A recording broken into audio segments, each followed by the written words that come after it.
Hello বন্ধুরা, আজকে আমি দেখাতে চলেছি কিভাবে আপনি গুগল ম্যাপের সঙ্গে মৌজা ম্যাপ ওভারল্যাপিং করবেন মোবাইল ফোনের মাধ্যমে।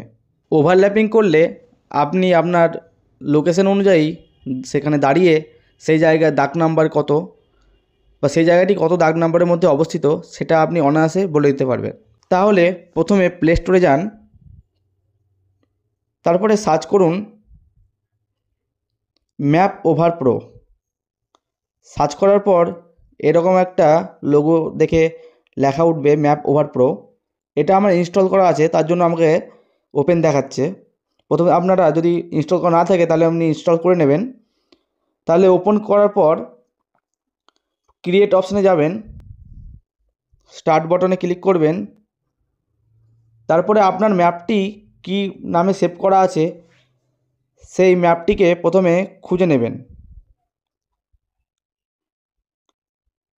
তারপর সেই ম্যাপটিকে সিলেক্ট করবেন, একটু জুম করবেন এবং সিলেক্ট লেখাতে ক্লিক করবেন।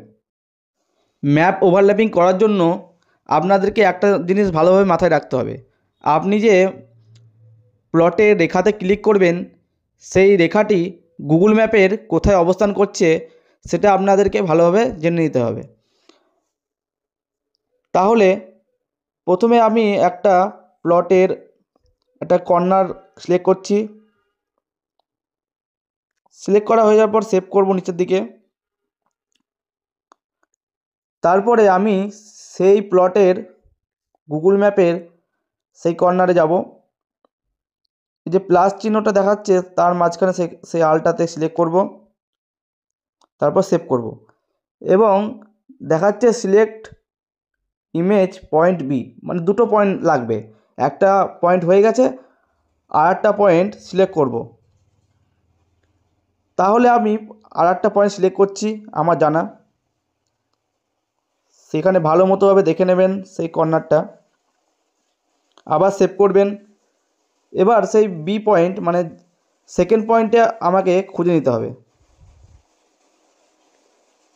তারপর সেই আলে গিয়ে সেকেন্ড পয়েন্টে আমাকে সেভ করতে হবে। তারপর সেভ করে দেবেন আমাদের। তারপর নেম এক্সিট লেখা আছে, সেখানে আপনি আপনার যে কোনো একটা নাম দিয়ে দিলেই হবে। ইয়েসে ক্লিক করবেন। দেখুন আপনার মৌজা ম্যাপটি ওভারল্যাপিং হয়ে গেছে। তারপরে আপনাকে যেটা করতে হবে, প্রিভিউ যে অপশানটা আছে উপর দিকে ডান দিকে, সেখানে ক্লিক করতে হবে। এবার দেখুন আপনার ম্যাপটি ওভারল্যাপিংয়ের কাজ হয়ে গেছে। এবার আমরা দেখে নেব, দেখুন ভালো মতো করে ওভারল্যাপিং হয়ে গেছে দেখুন। তারপরে এটা আপনি চাইলে একটু ট্রান্সপারেন্সিটাকে একটু কমাতেও পারেন, একটু হাই করতে পারেন। কমালে আপনার যে গুগল ম্যাপের সঙ্গে আপনার মৌজা ম্যাপের যে কালো রেখাগুলি সেগুলি ভালো মতো বোঝা যাবে। দেখুন সব ভালো মতো হয়ে গেছে। তাহলে এরকমভাবে আপনি আপনার গুগল ম্যাপের সঙ্গে মৌজা ম্যাপকে ওভারল্যাপিং করে মোবাইলের মাধ্যমে খুব সহজেই যে কোনো দাগ নাম্বার বলে দিতে পারবেন। ভিডিওটা যদি ভালো লেগে থাকে তাহলে শেয়ার করে দেবেন, লাইক করবেন, আর এইরকম ভালো ভিডিও পেতে এই চ্যানেলটিকে সাবস্ক্রাইব করবেন।